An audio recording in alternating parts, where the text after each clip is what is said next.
Alrighty, hello everyone. I just wanted to do some like a little longer video of it in case if you want to know, curious about my level generator and stuff like that. But yeah, I do use GitHub though, so now you got like yeah, this is just a bunch of like middle stuff and like how I just like keep my project up to date and stuff like that. For this one, this is the level design generator. Now there's nothing in there because I'm having it procedurally just spawn all the assets with the floors just connected over there. So what I do, I'd like to make the base of the code, and then once it's done, have it like a visual preview. Since I'm like more of a like a visual learner and an artist, it's much more easier to see this way, in which it just way easier to replace the floor level walls and stuff like that once I get like the final assets done in the future. So then I can easily reuse this code and just change the theme however I want. And then you can have like different tile sizes and stuff like that, and other sorts of information, which can expand min or max or min room mix size. I think I'll fiddle with that like later in the future, but for now this is like the default numbers I ended up choosing for now. But just so like later in the future, once I do fiddle with those numbers, I can figure out like how far do I want the thing to generate. And you can also choose the room width and height. So I was thinking about if every time when the level goes down deeper, when it regenerates the level, it could get bigger and bigger, bigger. So the whole thing is technically like an infinite maze. And then also new updates here. Players do test here. So if I just do play the scene for right now, instead of having a manual spawn for these characters over here, I have like a script that spawns the four things and set up the which player slot is currently active. So it would just be easier to like put these guys into any linear places or not. So I don't have to really worry about too much. And also, I added no clip feature, so now this is just for a debug method, so I felt like I needed no clip because at the time when I was like generating this level generator over here, I was kind of clueless where it was generating, so I had to no clip just to figure out is it actually working. So yeah, some cool stuff.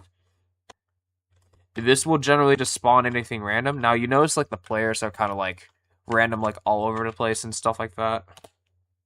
Oh yeah, so the reason why we're kind of like all over the place a little bit, it's because originally I kind of didn't want them to be together, but then when I accidentally kind of have them separate, kind of give me an idea. So if I just choose to interact like this over here with a spawn beacon, then it can just automatically group them up together. So in case if there's anything else that goes on, like if they're like in danger or anything, then it does make use of that mechanic idea. But right now, these dummies, they don't do anything for now. They're just the placeholders until I figure out something what I want to do with it. Which eventually I do want to draw that on as a concept, what kind of enemies I would have for the beautiful corner that I'm planning. But yeah, it's really cool. So, and plus, you know what's best about, since I'm using like a one plane, and okay, maybe that doesn't work, but I'll figure out to probably tweak that. Probably if you can't see the wall, and just do that. Well, they can still see upwards. Okay. Well, the point is that if you're kind of staring at the back right over there, then it kind of gives you that classic moment where you can see what's behind you. So I kind of like that feature. So I'm leaving the one plane alone. So whenever you need to see something over there, then you kind of have an idea where the camera is. So when it clips, it feels like that you still know where your character is. At longest, it's like, if you switch to this camera panel, however, maybe or maybe not, it depends, because it just blocks it over here to see. But then the player can easily just, like, scroll up over here, so maybe it's not that much a big deal, but we'll see. We'll see how it goes. I might add a, clip code, just in, like, or create a code just to, something like how Blender kind of clip things get clipped near the camera, where it does, kind of like just not just like getting your view away. But I figured the plane would just help that anyways, make it easier, so I don't have to do that much coding around it. But nevertheless, if I'd hit replay, regenerate, the level changes again, and now you got something different. And the bigger the design or how you want to make the size of this dungeon if you want to, then it changes drastically. And it loads pretty quickly, so that's good. And now you got these people over here. And we'll just regenerate one more time. So now you're at a different space over here. So now this whole place is kind of different again. We'll regenerate again. And now we're at a different place. So just imagine every time when you go to like different levels and floors that it'll be entirely different. But obviously the only thing I would say, the space is like pretty big. But I would say that would make sense because in the future, if I do want to spawn other items in other places to have certain things to happen, then this would make sense if people need to fight certain enemies just to destroy a spawner or something. But that's just some ideas on the floor. But I could always change the size of the grid, so if I want to make it more narrower, I could. Alrighty, I'm back, and let's see.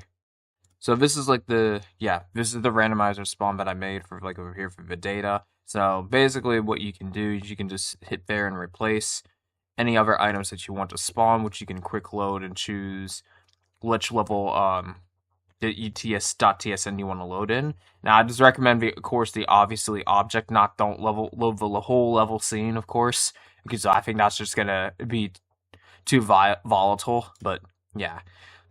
But you can change the count and settings and preferences over here. Same thing that goes over here too as well. But more or less, I think showing does help more than actually just writing or generating certain codes that you do need for like. It's just more easier to show the work and see how it goes. Because a lot of not every person who's gonna click this view and just to watch this is not going to sit down and just read or see how you did it. Very most likely just showed you did it, and because all codes is basically is not all in one size fit. So sometimes it may work for something, and sometimes it doesn't work for something for whatever particular project you're doing. But overall, I hope this is like does help you also maybe inspire to try other things to have fun and experiment, because we are at a good time where things can be cool. But yeah, appreciated. So peace.